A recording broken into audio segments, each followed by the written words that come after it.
Bonjour mesdames et messieurs et bienvenue dans ce journal spécial Afrique. Première destination, le Mali, où au moins 4 personnes ont été légèrement blessées hier mardi à Bamako, donc lors d'une bousculade au siège de la CENI, la Commission électorale nationale indépendante.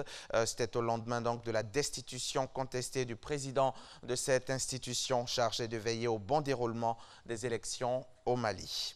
Un séminaire d'information et de sensibilisation sur le développement durable des ressources minérales des grands fonds marins a lieu en ce moment ici à Abidjan. C'est à l'initiative de l'Organisation internationale des fonds marins et le Centre africain de développement au minier. Le séminaire a démarré lundi et se poursuivra jusqu'à demain 25 octobre. Une quinzaine de pays côtiers d'Afrique francophone prennent part à cette rencontre qui a pour but de sensibiliser les participants sur les richesses dont regorge la zone maritime commune à tous les pays côtiers. Le reportage de Nadia Eja et Noël Niagno vous sera proposé ultérieurement. En Afrique subsaharienne, les pays les plus avancés ont un besoin en construction de logements estimé à 3,4 millions par ménage et cela nécessite un financement de plus de 34 270 milliards de francs CFA.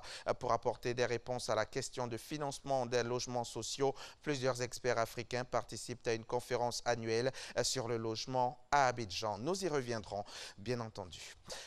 Les députés algériens se réunissent mercredi, aujourd'hui, pour élire un nouveau président de l'Assemblée, bien que l'actuel, poussé depuis 3 semaines à la démission par la majorité, refuse de quitter ses fonctions.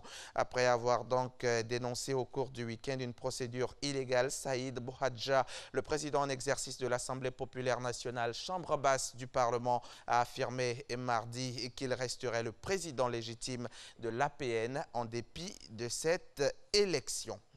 Le coût élevé de trafic d'ormeaux en Afrique et en Asie. Nous en parlons maintenant.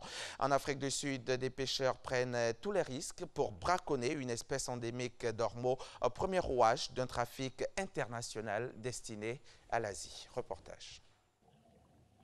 Ils affrontent les eaux glacées et infestées de requins de la région du Cap en Afrique du Sud. Leur butin, des ormeaux, un crustacé menacé et très prisé en Asie.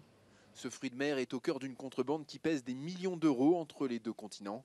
Et la bataille que se livrent forces de l'ordre et braconniers a pris une ampleur nouvelle. C'est une menace pour moi. Ils nous tirent dessus maintenant. Mais je n'ai pas le choix, c'est ma vie. J'ai perdu un cousin malheureusement, mais je ne peux pas m'arrêter. J'ai des enfants à nourrir. Le cousin de Bruce a disparu en mer. Seul son bateau a été retrouvé, marqué d'impacts de balles. La communauté des pêcheurs de Hangberg est en colère et accuse les gardes-côtes. Une enquête a été ouverte, mais les autorités soutiennent l'usage de la force dans certaines conditions.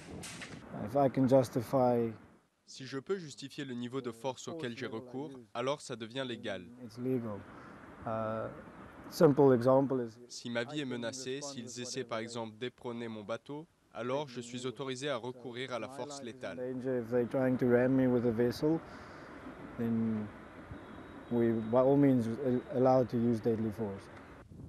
Fort taux de chômage, manque de perspective, le braconnage apparaît à certains pêcheurs comme la seule option lucrative.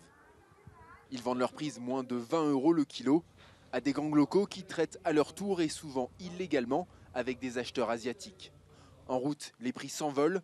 À Hong Kong, plaque tournante de la consommation du crustacé, les ormeaux sont vendus au moins 350 € le kilo, mais les prix peuvent être multipliés par 10 ou plus. Une véritable fièvre de l'ormeau qui pourrait coûter cher. Si nous n'arrivons pas à empêcher le braconnage, alors, à terme, on en sera à un point où les ormeaux et les langoustes seront tellement touchés que ces gens n'auront plus de travail. Un risque bien réel pour les braconniers autant que pour leur butin. Selon l'ONG Trafic, plus de 9 millions d'ormeaux ont été braconnés en 2016, le chiffre le plus haut des 20 dernières années. La mouche tsetse qui transmet la trypanosomiase ou maladie du sommeil pourrait bientôt disparaître de la vallée du Zambèze dans le nord du Zimbabwe en raison du réchauffement climatique, mais va se développer dans les régions plus fraîches du sud selon une étude publiée mardi. L'étude basée sur 27 ans de données provenant du parc national de Manapulse suggère que les hausses de température de ces 3 dernières décennies ont entraîné un déclin important des populations locales de mouches tsetse. Voilà qui met un terme à ce journal, mais ce n'est pas du tout fini. Je suis encore avec vous à 7h.